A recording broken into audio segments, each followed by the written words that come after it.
Problème astro numéro 3. Alors le problème c'est rechercher l'accélération en chute libre sur Vénus. Vénus qui est une planète, sachant que la masse de la planète est de 4,84 10 exposant 24 kg et que le rayon est de 6119 km. Alors, donc on me demande quoi? Rechercher l'accélération en chute libre. L'accélération en chute libre, c'est petit g qui devra s'exprimer en mètres par seconde carré. Donc c'est déjà les unités.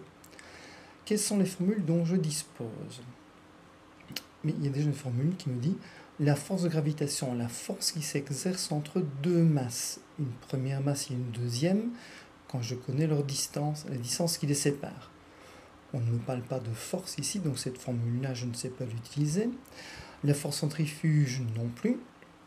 La vitesse de rotation, on ne me parle pas de vitesse de rotation. On a une formule qu'on a vue, c'est l'accélération en chute libre, petit g.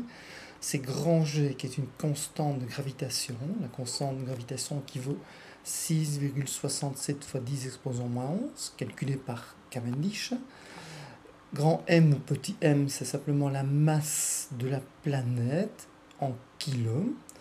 R, c'est le rayon de la planète en mètres. Donc j'aurai des mètres par seconde carré, des mètres pour le rayon, la masse en kilos. On me donne la masse de la planète en kilos, ok. On me donne le rayon, mais en kilomètres. Je vais donc devoir transformer 6119 km en mètres. Je me souviens que 1 km c'est 1000 mètres, et donc je vais multiplier 6119 par 1000. Donc je prends la formule petit g est égal à grand G fois la masse de la planète sur le rayon de celle-ci au carré. Grand G c'est 6,67 fois 10 exposant moins 11. La masse de la planète 4,84 fois 10 exposant 24 kg. Et le rayon de la planète c'est 6119 km, mais que l'on a mis en mètres en multipliant par 10 exposant 3. Le rayon est au carré. On obtient 8,62 et, je n'oublie pas de marquer l'unité, mètres par seconde carré. Voilà.